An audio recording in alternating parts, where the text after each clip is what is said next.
Now this is called Jayme and Kai, who will be joining Jayme and sharing some memories of Aunty Honey and Eve.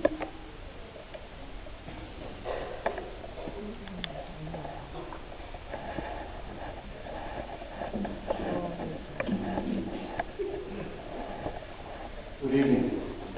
For those who don't know me, I am Jayme, and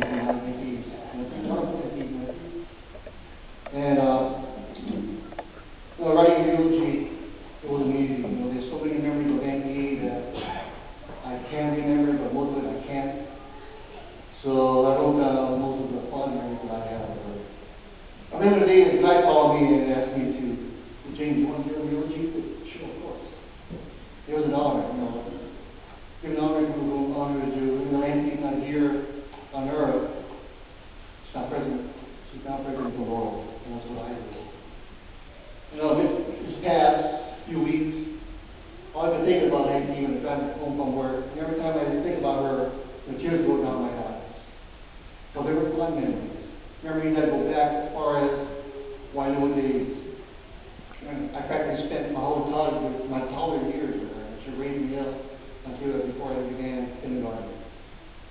And those days I will never forget. I remember Aunty used to dress me up, make me comb my hair. It took me a long time to comb my hair. I'm cutting nowadays, I take forever to take my comb my hair. And she would take me down right across the street of the portrait studio, taking pictures all the time. She would make me run errands around the corner to the Butcher store. And that's where most of the time I bought my toys and also how we eat the college. Those were good memories. But the one special memory I can never forget, that one day I was walking with the neighbors and had a tin can with me. I think the tin can with newspaper. Being the shit that I was those years, I lit it up. So walking around and all of a sudden it started to burn my hand, and it got so hot I threw it in someone's backyard. And I knew who the neighbor was, so I ran home, hid under Auntie's bed, and still was later to hear sirens coming back. I'm hoping that the house didn't burn down. But I stayed there until evening time. Nobody knew where I was. Aunty was calling me all day, and nobody knew where I was. So finally I popped my head from under the bed, and thank God I was not arrested. So that was a fun memory. And then moving to later on, Aunty moved to Mokoia. She's managing apartments there. And we made a lot of visits to her. And I remember my senior prom night when I spent time with Aunty. It was too far to drive home, and I stayed with her. And we talked stories about the whole night. Stories that I still remember to this day. So, eulogy. What is eulogy about? I did several. And usually when I hear people give eulogy, it's fast. But to me, eulogy is about a person that you love. Now, Ben, a way to show of hands here, that each and every one here has something to remember Aunty. Either she motivated you, she inspired you, she blessed you somehow, but I bet more than 50% were raising your hand. To me, Aunty was the most loving person I knew, and there would never be another person like her. And she was very generous, and she always cared about people. Now, every time I see her, she always tell me life is about family members. And Aunty, you worry too much. You're going to burn a hole in the stomach. But you know that was Aunty. She cared about a lot of people. And so no matter what you tell her, she would never listen. But that was her. That's because she loved a lot of people. She was well loved.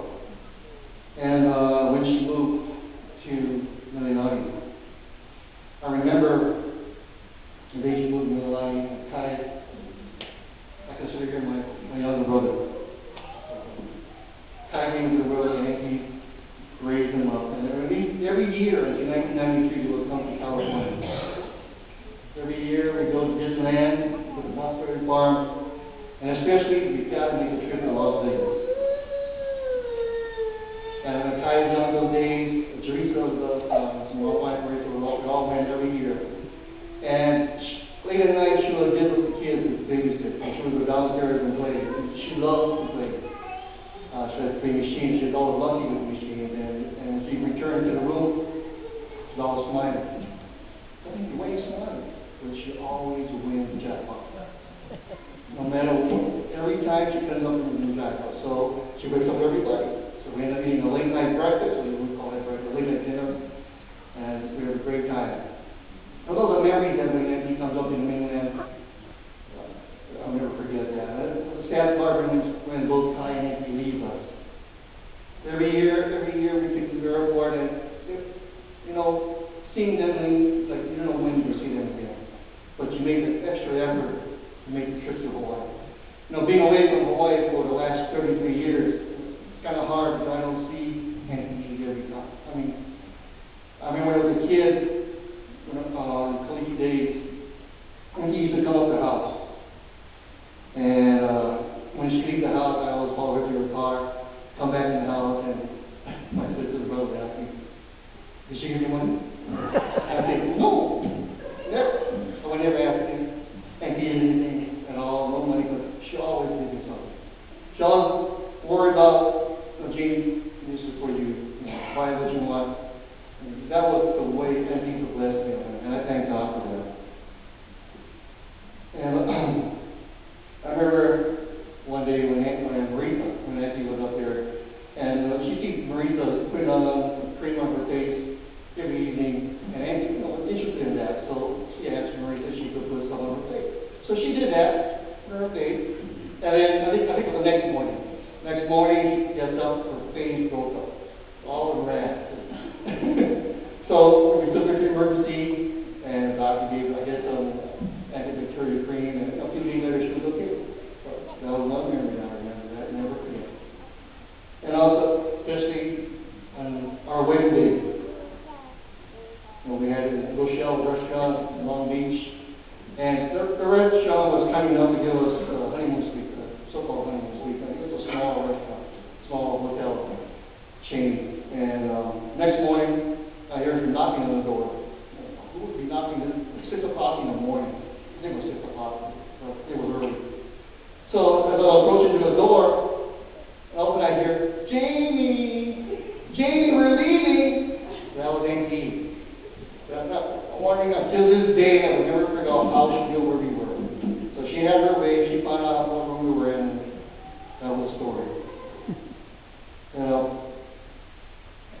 When Kai called me on April 21st, his voice sounded frantic, and I asked, "Kai, what's wrong? What's wrong?"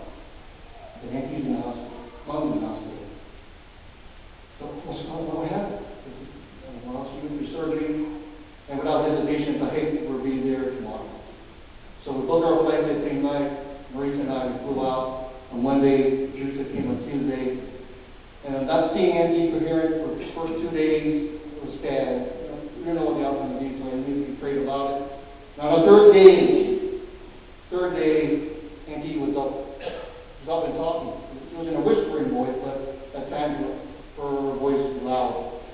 And all I could remember that day that she was giving recipes to Teresa. Giving complete recipes. I was the glue giving to Teresa. I told Teresa, "You gotta stop at that." You know what I mean? So, and then a week later, got the call again, and it was unfortunate.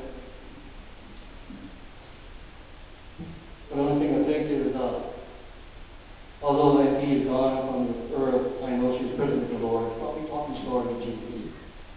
And you know what? One day I like to leave with his words of comfort. And I believe in my heart that one day we'll see Aunty again. Scripture tells us that blessed are the mourn, for they shall be comforted. Each of them, every one of us in this room, on the sound of my voice, they're going through some type of mourning. And I believe to be comforted with the words like this. And Scripture tells us that God heals the brokenhearted and binds up their wounds.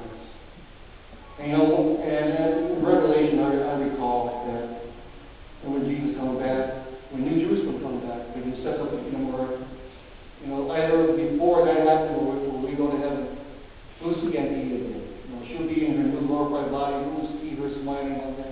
She'll remember us like how we are, because we're personality will all be there. And I like to leave with a short prayer.